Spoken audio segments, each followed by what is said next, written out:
Hey, how's it going guys? Captain Kuba here and welcome to another God of War video. Today, I'm finally gonna be talking about the Blades of Chaos.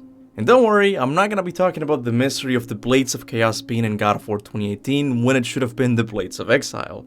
Instead, I thought it best to focus on God of War Ragnarok's new lore development regarding the creation of the Blades of Chaos and why it might mean the Blades of Chaos are the most powerful weapons in the God of War universe.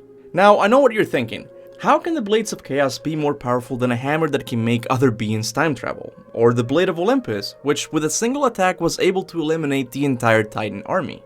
I know it seems like I won't be able to prove the blades are more powerful, but stick around, I promise it will all make sense at the end. To make sure everyone is caught up, let's start at the very beginning. During the fight against the barbarian army, Kratos saw that he and his Spartan soldiers would not be successful that day. But because he was a young warrior full of ambitions, he could not accept defeat. So he made an oath to the God of War to become his servant on Earth. With this new job came new weapons, and so Ares gave him the Blades of Chaos. But with this cutscene, we also learn a little about the creation of the blades. The Blades of Chaos, forged in the foulest depths of Hades. Back in the early days of the God of War series, this line was the only attempt made by the series to explain where the Blades of Chaos had come from. They simply came from the realm of Hades. But this wasn't the end, because Sony in 2010 would release the official novelization of the first two games in the series. And when I finally got around to reading the first game's novel, I came across a very interesting sentence. Kratos reached back over his shoulders instinctively, his hands seeking his signature weapons. The Blades of Chaos had been forged by the smith god Hephaestus in the furnaces of Hades itself. Now, we know that these two novels are considered secondary canon, which means if they don't contradict what the games say, then it's considered canon. And when we look at the novel's mention of the Blades of Chaos creation, we see that it doesn't contradict what the first game says, but instead paints a bigger picture. As with it, we learn that Hephaestus was also involved with its creation, arguably one of the best weapon makers in the God of War universe. Well, second to Brok and Sindri. But even Brok in God of War 2018 showed admiration for the craftsmanship of the blades. Sweet Nana's nethers. What are those? I've never seen the like. That's gotta be a family heirloom. Son, my brother and me created Mjolnir for the big idiot. I know from quality. And them special. But why? What did he see in the blades that made him geek out so much? Well, this question was answered in God of War Ragnarok. When Kratos and Atreus saw that Surtur would not help them in their fight against Odin, they turned around to leave. And this is when Surtur saw something that caught his attention. Come. Wait. Those blades. May I see them? Yeah, there's primordial fire in those. So according to Surtur, the Blades of Chaos are powered by primordial fire, the same fire that courses through Surtur's veins. But wouldn't this be a contradiction? We know the Blades of Chaos were created in the Greek realm, not the Norse one. So why does Surtur say they were created using his fire? The reason why this isn't a contradiction is because it seems like all pantheons in the God of War universe were created using the same primordial elements. Now, when you think of a powerful fire source from the Greek realm, I'm sure the first thing that comes to mind is the Flame of Olympus. A flame so powerful that no man or god could touch it without losing their lives. But I don't think this is the same fire Surtur is talking about, because the Flame of Olympus was created when the Olympian gods overthrew the Titans as rulers of the Greek realm.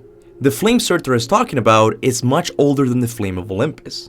It is the same flame at the heart of Helios' powers, and before him, the Titan Hyperion. It is the flame that spawned all other flames, the primordial fire.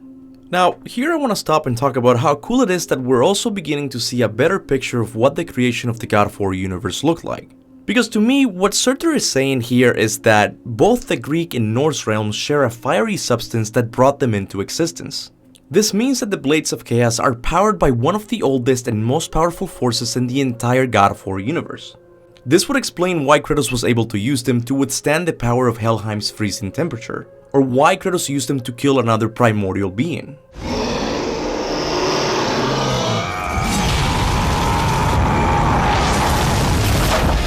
The Blades of Chaos might even be stronger than the Blade of Olympus and Mjolnir combined. Because let me remind you that in both realms, this primordial fire was feared by all.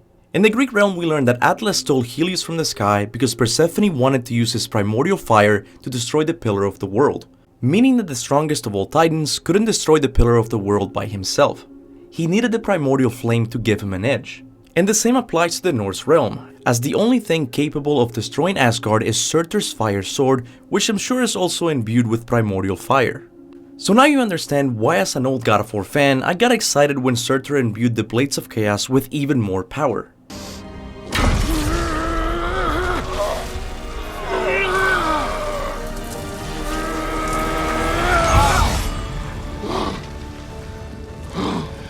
Canonically, I wanna say that the blades had never been as powerful as they were in this cutscene, which makes me wonder if the blades at this stage could destroy the Pillar of the World by themselves, or maybe could they have caused the destruction of Asgard?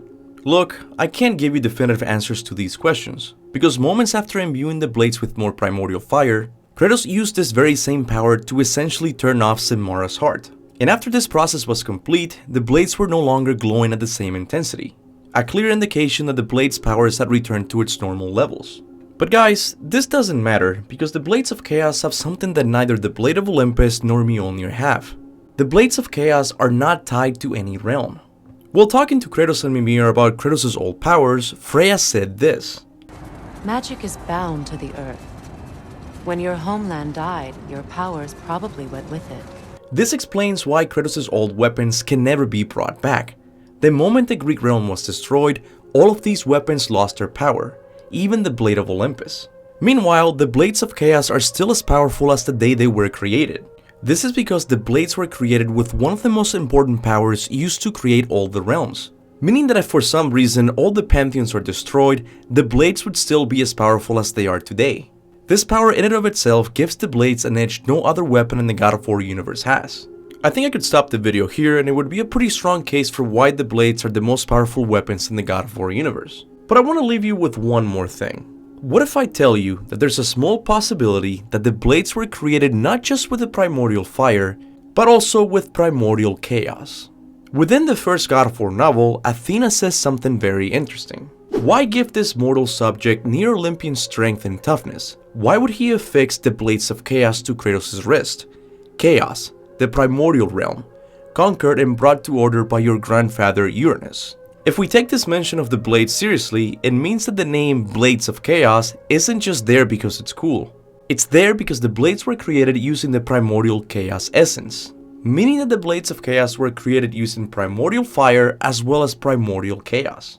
This might explain why the higher existence has cursed the blades to follow Kratos. It might be a curse for Kratos, but it's a blessing for the entire universe. Because they know if these weapons reach the wrong hands, it could mean the destruction of the entire universe. But proving that the blades were created using primordial chaos is a little bit harder than proving they were created using primordial fire. Because chaos in the God of War universe is not clearly defined. Some sources say one thing, while others say another. Most likely though, the version that's canon is the one found in God of War Ascension, which depicts chaos as a being who personifies life itself. So, did Ares make the blades using the essence of life? Look, I wouldn't worry too much about this, because any character or event that takes place before the gods of Olympus come to power is murky at best. Maybe one day it'll be official canon that the blades were created using the essence of chaos. But for now, knowing the Blades of Chaos contain primordial fire is enough to keep me happy. But what do you guys think? Could the Blades of Chaos have been created with both primordial fire as well as primordial chaos? And if they were, would that make the blades the most powerful weapons in the God of War universe? Whatever your thoughts and theories are, make sure to leave them in the comments section below. Now as always, I want to give a big thanks to all of my members for supporting the channel monthly. People like Anti-Cutnut, Dance Me a Number, Kasmida 2008, and Kabir Tandem, to name a few, are my own personal pillar of the world, because they support me and the channel. Comedy achieved. No, but in all seriousness, thank you so much for your support. I really couldn't do this without you guys. I would also like to thank everyone who likes and shares my videos. I know it doesn't seem like much, but trust me, it really does help. And with that said, thanks for watching. And remember, go forth in the name of All Father Kratos.